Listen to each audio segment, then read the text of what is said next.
Okay, I'm gonna get started before my children run in here and disrupt the place. So I'm gonna try and buy as much time as I can before they jump in here. I'm sure you all met my daughter last week as she demanded to speak in the microphone.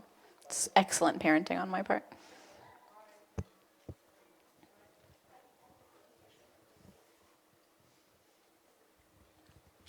Okay, so I'm gonna throw out a few disclaimers, okay? I've already mentioned it to a few people in the crowd. I was fairly confident that Abuna Thomas would cancel today. However, he's from Ottawa. And so what is bad weather to us is obviously not bad weather to him. This is also a topic that I am extremely uncomfortable with, like extremely. This is one of those things that you read about on the side and don't talk to any about it until you figure it out in your head. But here I am, not having figured it out and still having to talk about it. So we're going to call this more of a group discussion, okay? People are going to pipe in when they have something to say because I'm extremely uncomfortable with this topic, okay? All right, so last week we talked about obedience, and we talked about how that was God's gift to you, even though it seems counterintuitive because it's something that you're technically doing.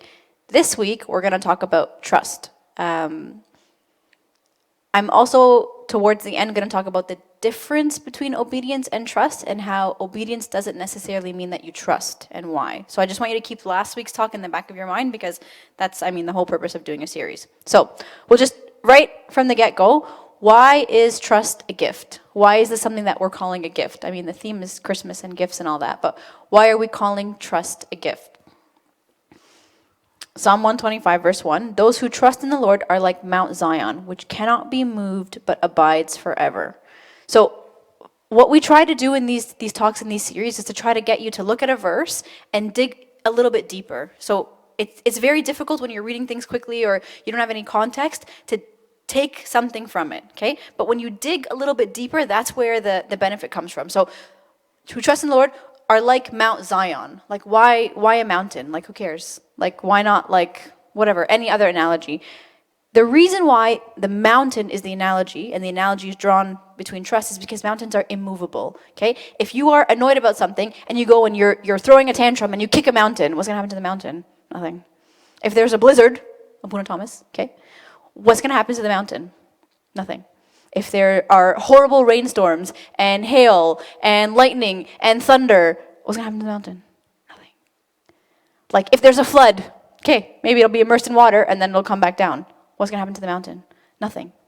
Mountains are immovable, okay? Once a mountain is there, it's there. You're stuck with it. It's not going anywhere. It can't be shaken. It can't be moved. That's why the whole story about faith moving mountains was as remarkable as it was, because mountains are something that are immovable. Like mountains are your stereotypical analogy of something that cannot be moved, okay? So now he's telling us, those who trust in the Lord are like Mount Zion, which cannot be moved but abides forever. So what you're saying is, if I trust, I can't be shaken. If I trust, I cannot be overcome, I cannot be overwhelmed, I cannot be moved. Nothing can shake me. Those who trust in God are invincible. That's what this verse says, right? So, cannot be moved but abides forever. Like a mountain, the people who trust in God are invincible. Cannot be shaken, okay? Do we all agree with that? Any arguments there? You know who's invincible? This is just a sidebar, okay? Do you know who's invincible? This reminds me often of another verse. Kids, okay? Have you guys ever seen kids walk and smack into a glass wall and they fall back, crack their head on the ground and then just get back up and walk again? Invincible, okay? I would love to be as invincible as a kid, okay? Up there is my daughter. We are maybe not the most athletically prone family out there, so maybe that's part of it. I'm not sure. My husband would disagree with you. He considers himself very athletic, which I'm sure he is. However, myself and my daughter, maybe not so much, okay? This is Millie. We were at the McDonald's play place. Excellent parenting, okay? And she decided to go down the slide face first and face flat on the plastic slide. So right there, the leftmost picture, there's a little bit of a welt on her head, rug burn, okay? She just slid her face down the slide, and then, she was wearing tights and stuff. It was after church, and so she was slipperier than she imagined she would be. So she just really fast, and then face planted on the ground, okay? Welt on her face. The next picture is literally 1 second later. And then the picture after that is literally 2 seconds later. Like, she landed on the ground and I'm like, oh, I did this. And she just got up. And she's like, look, mama, I went fast. And back up, okay? Kids are invincible, okay? Kids are invincible. This is why Matthew 18, verse 2 to 3, then Jesus called a little child to him, set him in the midst of them, and said, assuredly I say to you, unless you are converted and become as little children, you will by no means enter the kingdom of heaven. One day, I want us to dissect this passage, not today, one day, because there are so many elements of being childlike that we should strive for and that make it like attainable for us to enter the kingdom of heaven. One of them is the way they trust, like blindly. Like I could tell my daughter anything and she'll believe me, 100%. Blind, like just like the best physical manifestation of trust is my 2-year-old. Absolutely. And she also happens to be invincible, as you can see, okay? So, do you trust him? I mean, I'm sure before we talked about this, if I asked anybody in this room, do you trust God? Everybody's answer is, yes, I trust God, absolutely. It's a very easy statement to make. Yeah, of course I trust him. But do you? Do we really understand the magnitude of what that means? And so I disclaimer in the beginning that this is a topic that's very uncomfortable for me. The reason it's uncomfortable for me is because the more I read about it, the more I realize I don't actually trust him. And I don't really want to talk about that. And I don't really want to fix that. However, here we are, okay? So, do you trust him? Did St. Peter trust him? I mean, superficially, yeah, he did, right? But did he? When he was walking on water and then he looked down and he almost drowned? Did Elijah, for those of you who know me, you know me and Elijah, okay? I probably shouldn't have favorites, but all-time favorite story in the Bible, Elijah, okay? My man, this is the story I talk about most often, okay? Did Elijah trust him? When Jezebel essentially told him that she was going to kill him, a girl told him that she was going to kill him, and he like ran off and threw a tantrum and said, oh, it is better for me to die. Just take me now, Lord. His drama. That's why we are friends, because I love the drama. Did Elijah trust him? I mean, that doesn't sound immovable to me, right? Like Elijah was on this like faith high. He had just done amazing things at Mount Carmel. He had just like showed the power and the glory of God and then ran away scared like the next day. Is that immovable? Because we know now that if you trust God, then you are immovable. So does he trust God? I mean, did he at that point? I'm sure he did later. Sarah and Abraham, my namesake. Did she trust him when he told her that she was going to have a kid? I mean, she didn't run away scared, but she laughed. I don't know what's worse. And Martha, when she said, if you had been here, my brother would not have died. So, we're going to go through a story, okay? Again, I'm being very transparent about my discomfort with this topic, okay? We're going to go through a story, and I want you guys to tell me at what point in the story did he begin to trust Christ, okay? Can I get someone to read it out? I mean, I don't need, you guys need to hear me. Anybody? Anybody? You know what? British accents are very good reading out. Not to put you on the spot or anything, but kind of to put you on the spot a little bit.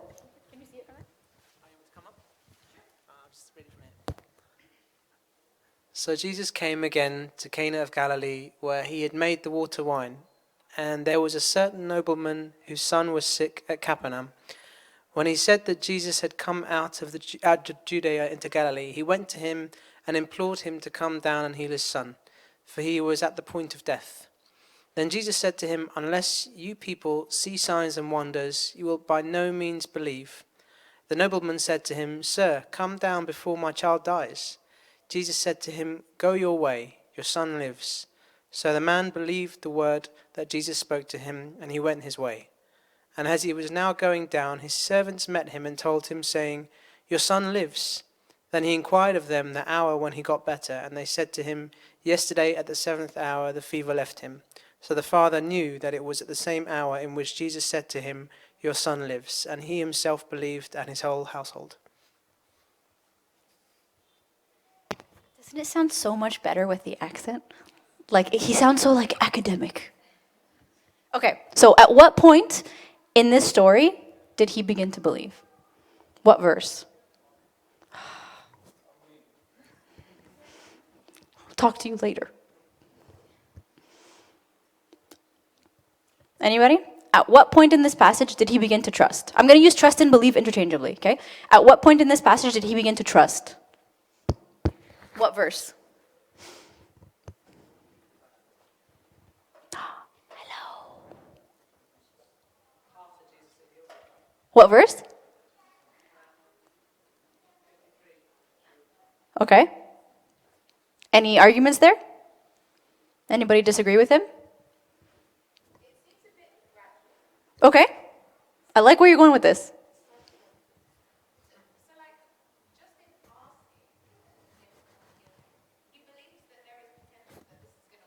Okay.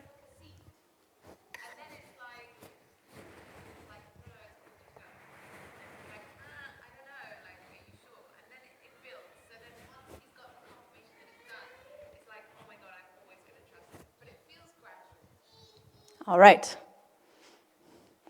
So, thank you, because I can just go and sit down. Okay?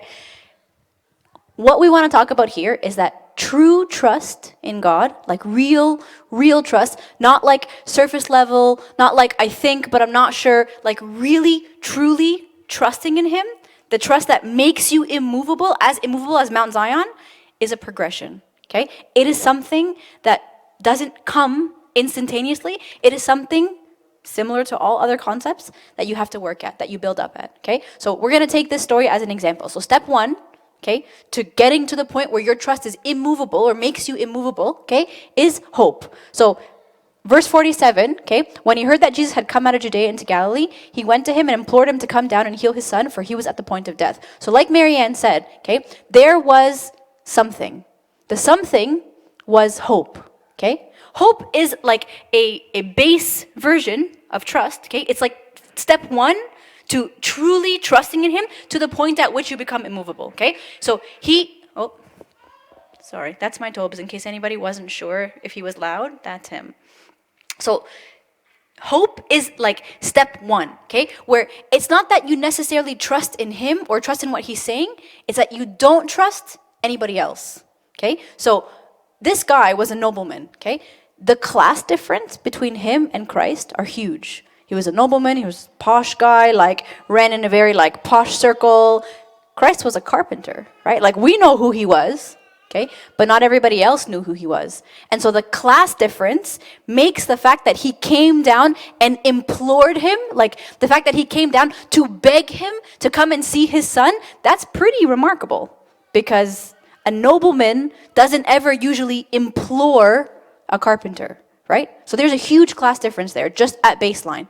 But you gotta wonder, like, how many options did this guy exhaust before he went to see Christ? Like, the fact that he hoped that Christ could heal his son was step one, okay? He didn't believe that anybody else could. I'm sure he went to doctors and voodoo people and whatever, and he didn't believe that anybody else could do this. He had lost trust or lost faith in everybody else. So he had hope in God. It's not that he trusted Him yet, but he hoped, okay? That is step one to trust, okay? Step two, obedience, okay? So Jesus said to him, "Go your way and your son lives." So the man believed the word that Jesus spoke to him and he went his way. But I just want to go back for a second, okay? So 47, we skipped a part, okay? 47, where he went and implored him to come down and heal his son. And then Jesus said to him, "Unless you people see signs and wonders, you will by no means believe." It's kind of harsh, right? Like, we just met. How do you know I don't believe? Like, I don't, like, this is the first time he's seeing him. This is the first time he's interacting with him. And his message to him was a little bit, like, harsh. Like, I would have been, like, taken aback a little bit, okay? But still, he's begging him, like, "Sir, come down before my child dies. Like, please. Like, if there's anything you can do, please do it. If there's anything you can do, please do it," okay? Then Jesus said to him, "Go your way, your son lives." So the man believed the word that Jesus spoke to him, and he went his way. Obedience, okay? if my children, okay, were at home and unwell, and somebody told me, they're fine, go away, I wouldn't have been satisfied with that, okay? I wouldn't have been. Like, if I know my children are at home unwell, and you tell me to go away, which is essentially what Christ said. He said, they're fine, go away. That's essentially what he said. I wouldn't have been okay with that. Like, and you can see that this guy has like the predisposition to be that way, because the verse before it, Christ said, oh, you guys don't believe anything unless I do wonders and signs. And he said, please, like, that's great. Whatever you're telling them is great. I don't care. But can you just please come and see my kid? Like, you can see his persistence there. But Christ said, go your way, your son lives. So the man believed the word that Jesus spoke to him, and he went his way. Obedience, okay? He may not have believed that his son was fine. He may not have believed that his son was healed, but he obeyed, okay? That's the second step to trust, immovable trust, okay? Is believe in what he says, okay? The distinction that I want to make here, okay, is that I don't want to say obedience is easier than trust, but it kind of is, okay? We talked about obedience last week and how important obedience is. I'm not at all taking away from what we said. Obedience is great. It's great. And obedience, like we talked about how God rewards obedience with his promises and better promises. Absolutely, okay? But obedience is not enough, okay? A lot of us stop at this step of obedience, okay? That's why when I told you guys I'm uncomfortable with this topic, this is why, okay? I can stop here. I don't like to go further than this point, okay? Obeying God is not the same as trusting God. It's easy to obey when things make sense, okay? It's easy to obey when God says, like, be pure. Yeah, okay, like, that kind of makes sense in society. Like, I don't want to end up like, teen mom or whatever. Like, yeah, you're right. Purity makes sense, okay? Or, it's easy to obey when there is some, like, you know what I'm saying? When there's like some like rhyme or reason to what he's asking you to obey. But obedience is much harder when it doesn't make any sense, right? Like, Abraham, you promised me that I'm going to have a kid. And now you're telling me to give him back. That doesn't make any sense, okay? It doesn't make any sense. It's a lot harder to obey when there isn't rhyme or reason. And that's why it's a true test of whether you trust him in these types of situations. It's easy to trust him with, when things are going okay or when there are small things or whatever. But what happens when your family member gets sick and they don't get better, they die, even though you prayed? Or what happens when whatever tragedy hits? Or what happens when whatever your thing is, okay? Everybody has a thing, okay? Most people in this room know what my thing was, okay? When my son died, where is the trust? Where is it? Like, how can you... That's the point at which you know if you trust him. Because you take people like Abraham, okay, who was on the verge of killing his son and trusted him. If you look at the translation with Abraham, okay, like it says, like if you look at the actual Hebrew word, like from the root, the word for like believe is not just base believe. It's like faith in God's character. Like Abraham was trusting enough to the point of either Isaac is not good for me to have, or you're going to raise him from the dead. But I trust you. Like, and if this is what you want from me, that's it. This is what I want too. That's Abraham. That's trust. That's not obedience. Obedience is the step before that immovable trust. Obedience is, I'm in control. I can choose what I want to obey and what I don't want to obey. You said do X, Y, Z. I'm going to do X and Y. I'm going to think about Z. Okay? That's me right now. I'm going to do 1 and 2, and I'm going to think about 3 because I'm not ready for 3. That's obedience. You can pick and choose what you obey. Trust. He's in control. Trust, you completely let go of the reins, and he's in control no matter what he asks of you. No matter what. That's the difference between obedience and trust. And that's why even if you're obedient, that doesn't necessarily mean that you trust him. Do you know what I mean? And if we go back to this verse, okay, where he was obedient, I'm just going to go back to the whole passage, okay? We know that this is not the pinnacle of trust. We know it's not. Because later, he goes through and it says, his servants told him saying, your son lives. Then he inquired of them the hour when he got better. He didn't say, yeah, I know. Right? Like, if his trust was where it was supposed to be, when they said, hey, your son's great, he would have been like, yeah, I'm aware. He told me already. But he didn't. He inquired of the hour. He inquired what happened. So we know that even though this is great and what he did is great and obedience is great and it's a big deal to get to where he was, there is more.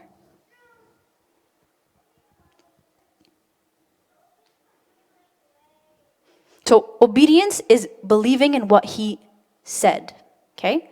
Like, it is hard to trust when there is no precedent, right? And that's why we talked about a little bit with Abraham last week. Abraham was remarkable because there was nobody before him that he could say, oh yeah, God did this with X, and therefore he must come through with me. Like Daniel had Abraham, and Jonah had Abraham, and everybody had Abraham. But Abraham had Adam and Eve. Great. Like, you know what I mean? So believing in what he says or obeying his command is different than trusting in who he is, okay? Trusting in like what he is to you, okay? So the Father knew that it was, so John 4:53, the Father knew that it was at the same hour in which Jesus said to him, your son lives, and he himself believed and his whole household. In this verse, okay, the difference between the obedience and the difference between the trust is believing in who he is, okay? That's what Abraham had that I'm missing. Like the reason why I'm uncomfortable with this topic, okay?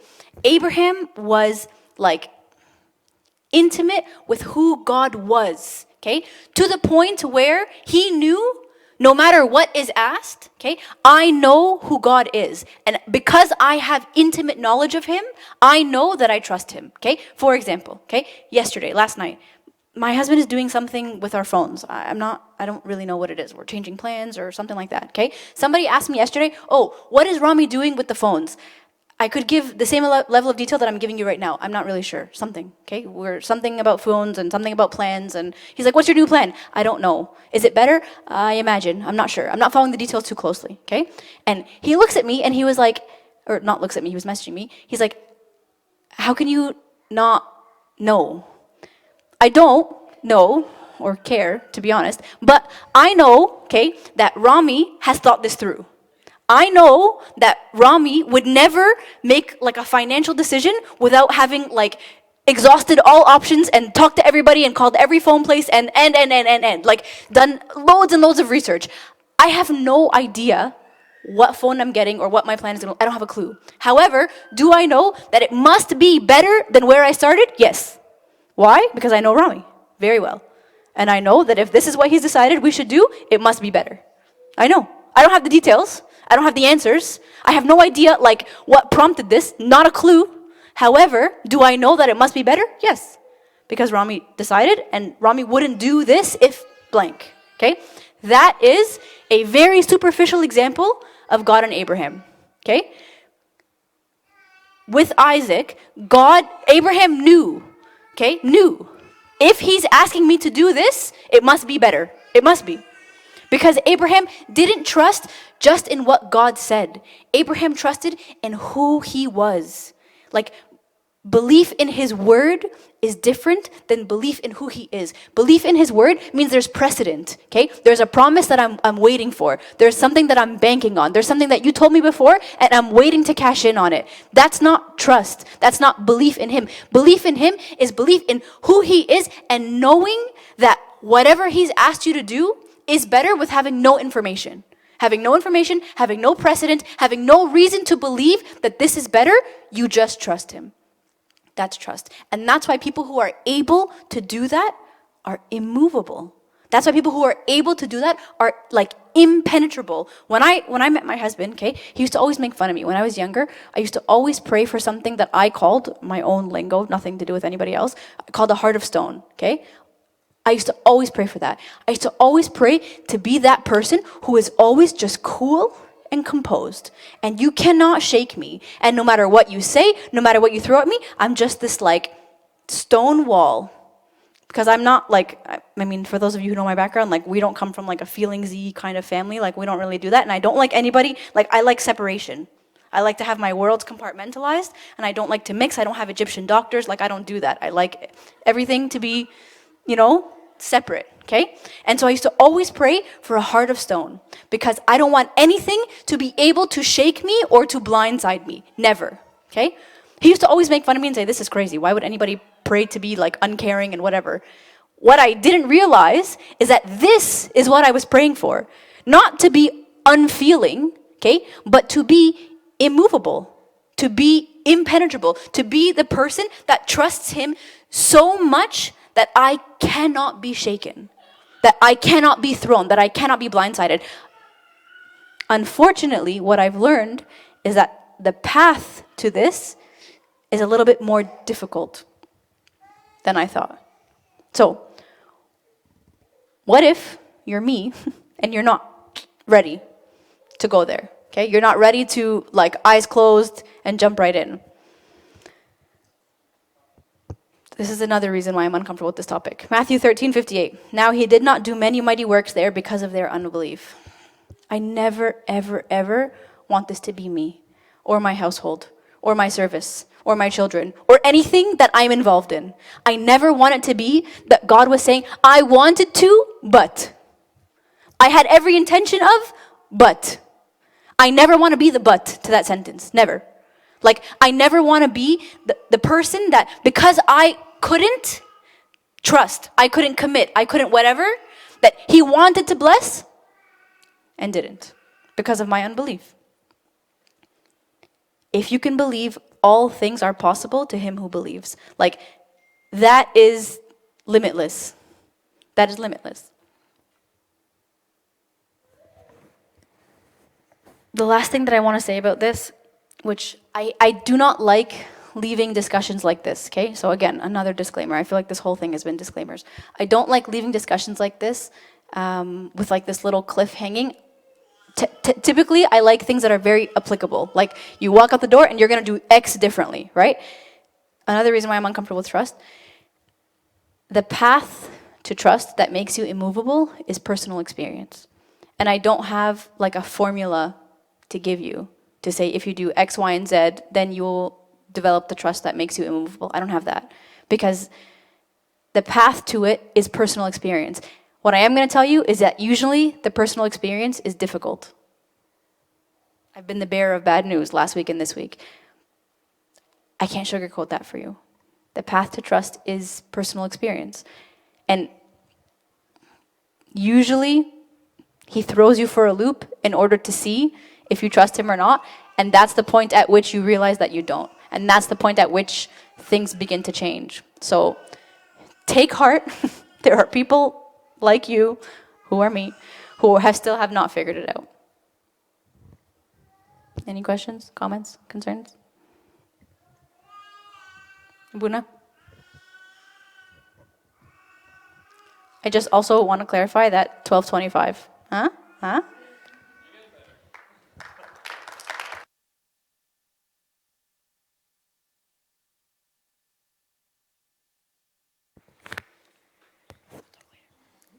Thank you, Sarah. Okay, we'll just stand up for a quick prayer. If you're not on the mailing list of OnRoute, actually, they're not here today. You could give me your email address, or actually, you could give your email address to Monica. Yeah. All right. Sorry. All right. Let's pray. Next week will be the last week of this series. Sarah will conclude it for us. Hear us, O Lord, when we pray thankfully. Our Father, who art in heaven, hallowed be thy name. Thy kingdom come, thy will be done on earth as it is in heaven. Give us this day our daily bread. Forgive us our trespasses, as we forgive those who trespass against us. And lead us not into temptation, but deliver us from the evil one. In Christ Jesus our Lord, for thine the kingdom, the power,